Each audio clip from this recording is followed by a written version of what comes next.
47 shillings. Aisha counted them again, pressing each coin flat against the wooden table in her tiny room above the dhow repair shop. The salt wind of the Indian Ocean rattled the corrugated iron roof. Outside, a coconut seller called his morning price. 47 shillings. Not enough for rent. Not enough for the flour she needed tomorrow. Not enough for anything, it seemed. She closed her fist around the coins and held them tight. Somewhere in Mombasa's old town, her grandmother was waiting. And a story was about to begin. Aisha's chapati stand sat on the corner of Sambarak Hinui Road, tucked beneath the shade of an old neem tree. She had one charcoal jiko, one dented aluminum pan, and a sign painted on a piece of scrap wood, Aisha's chapatis, fresh, 20 shillings each. Baraka, the mango seller next to her, said it was the smallest business on the whole coast. Aisha just flipped another chapati. Golden brown, puffed with steam, layered with ghee. Small business. Perfect chapatis. That was her way. The wedding planner found Aisha on a Tuesday. She was the one everyone talked about, the woman who organized the grand coastal weddings in Mombasa. She needed 200 chapatis for a ceremony on Malindi Road. 3,000 shillings up front for ingredients.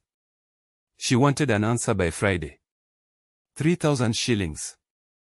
Aisha had 47.5 days worth of flour. She watched the planner's car disappear down the street toward the Likoni ferry. The order was a door she couldn't open. Not yet.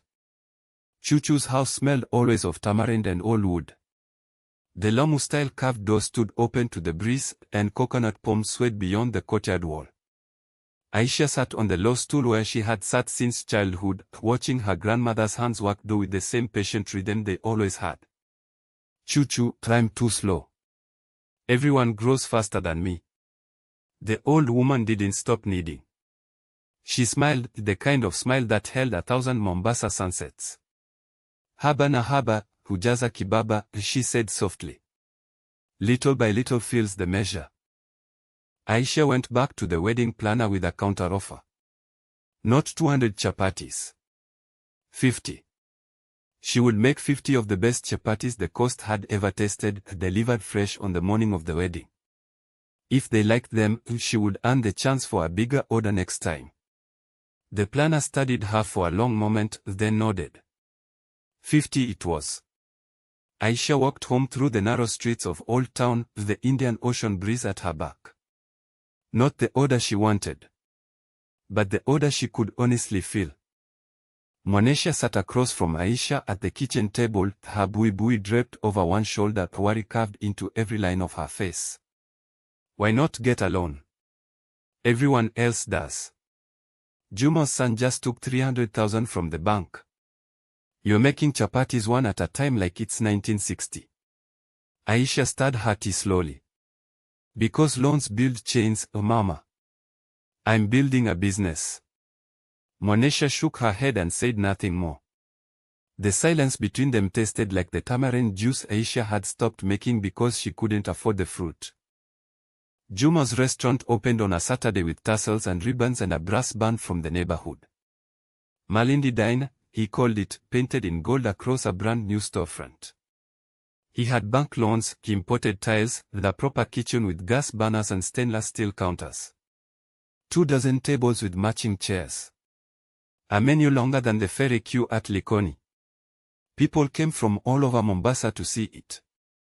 Aisha watched from her corner, her single jiko still glowing. Next door, the future looked big and bright and loud. 100 shillings. That was Aisha's rule. Every single day, no matter what, she saved 100 shillings. Some days she earned 300 and saved 100. Some days she earned only 150 and still saved 100, living on mandatsi and strong tea. She bought better flour in small bags. She replaced her dented pan with a slightly less dented one. She never skipped the saving. Baraka watched her count each evening, shaking his head in amazement. You're the most stubborn woman on this coast, he said. She smiled. She was.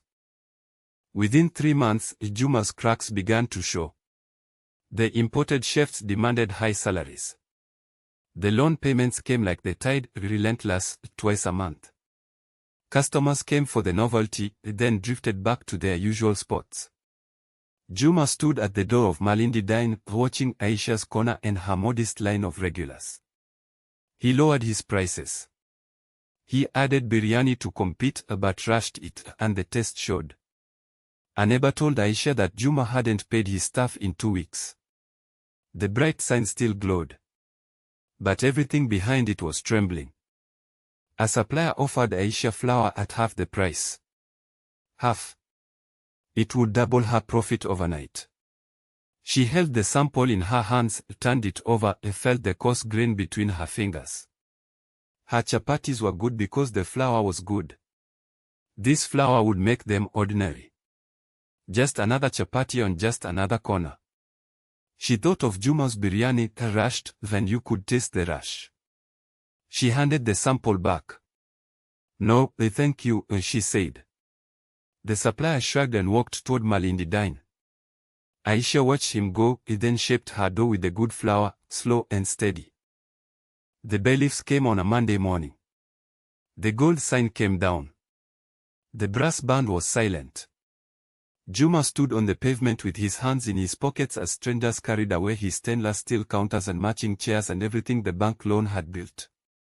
Baraka brought the news to Aisha's corner. She set down her rolling pin and was quiet for a long time. No gloating. No satisfaction. Just the quiet ache of watching someone fall who had climbed too fast with borrowed rope. She made 2 extra chapatis that afternoon and sent them to Juma's mother. Aisha walked through Old Town toward Chuchu's house as evening fell. The call to prayer echoed across the narrow streets. Women in Bibis greeted her as she passed. She found Chuchu sitting in the courtyard, shelling coconut for the evening stew. Chuchu, am I too slow? It's been a year. I still have only 1 jiko and 1 corner. My mother is right, maybe I should take a loan to get a real kitchen to move faster. Chuchu didn't look up. She just kept shelling coconut piece after coconut piece, dropping each white sliver into the bowl. One by one. Haba na haba. Chuchu rose slowly and walked to the carved cabinet against the wall. From the back of the lowest shelf, she pulled out a glass jar, not a small jar. A big jar, the kind that once held imported olives from the pot. It was heavy. She set it on the table between them. Inside, coins of every denomination shimmered, shillings stacked on shillings, copper and silver and the occasional gold-tinted piece. 3 years, Chuchu said. I saved a little from every month of my pension. Haba na Haba Hujaza Kibaba. She tipped the jar onto the table. 47,000 shillings. Enough for a real shop. Chuchu placed both hands on the table, her dark skin warm in the lamplight, coconut oil glistening on her weathered fingers. Aisha, my child. This jar was not filled in a day. Not in a month. Not even in a year. But every coin that went in, stayed in. Every small saving, every patient coin, they add up. The measure does not fill with one pour. It fills drop by drop, coin by coin, chapati by chapati. She held Aisha's hands. Haba na Haba Hujaza Kibaba. Little by little, the measure is filled. Aisha looked at the coins, then at her grandmother, and understood. Aisha's cafe opened on a quiet Thursday. Just 4 tables on a tiny veranda near the Old Town Market beneath a bougainvillea that somebody's grandfather had planted decades ago. She painted the sign herself and Aisha's chapatis, mandotsi, tamarind juice. No brass band. No loan. No gold letters. The first day, she served 6 customers. The second day, 8. By the end of the week, people were waiting for a table. The tamarind juice was sharp and cold. The mandotsi were perfect. And the chapatis, those chapatis that had started on a corner with 1 jiko, they told the whole story. Months passed the way Mombasa passes, slowly, warmed by the Indian Ocean, measured by the rhythm of the tides and the dhow sails. Aisha added a fifth table, then a sixth. She hired a helper, Baraka's younger sister, Amina, who learned to roll chapatis the same way Aisha did, patiently, one at a time. Word spread through the narrow streets of Old Town, across the Likoni ferry, up along the coast. There was a woman in Mombasa who made the best chapatis on the coast, and she had built it all with 47 shillings and stubborn patience. Day by day. Customer by customer. The wedding planner returned on a bright morning, her headdress catching the sun like the dhow sails on the horizon. 2,000 chapatis this time. 2,000 for the governor's daughter's wedding, the biggest coastal celebration in a decade. 2,000 chapatis, and she wanted only Aisha to make them. Aisha looked at her cafe, now 10 tables strong, the kitchen humming, the scent of coconut and cardamom drifting toward the sea. She didn't hesitate. She had built this one chapati at a time, then she would deliver 2,000 the same way. One by one. Perfect. On the day of the governor's wedding, the kitchen roared. Monesha stood beside Aisha at the counter, her hands deep in flour, her doubts finally dust. You are right, my daughter, she said softly, shaping a chapati with the same technique Chuchu had taught them both. Small steps. I see it now. And at the best table in Aisha's cafe, the one by the window with the view of the ocean and the bougainvillea, sat Chuchu, sipping tamarind juice, watching her granddaughter move through the kitchen with calm command. Her eyes shone. The measure was full. That evening, with the wedding done and 2,000 chapatis served, Aisha stood at the door of her cafe and looked out at the Indian Ocean. The dhows were coming home with the tide. The neem trees whispered in the breeze. She thought of 47 shillings. Of 1 jiko and 1 pan. Of 100 shillings saved every day, like coins in a jar. She thought of Juma's bright sign and empty building. She thought of Chuchu's words, ancient and steady as the coast itself. Haba Hujaza Kibaba. Little by little fills the measure. And she understood the measure had been filling all along. Haba Hujaza Kibaba. Little by little fills the measure. This is the wisdom of the coast, the wisdom of grandmothers and small businesses and patient hands. If this story moved you, share it with someone who needs to hear it. And type Haba in the comments below, we read every single one. I am Methali Stories, and we will see you in the next proverb. Asante sana.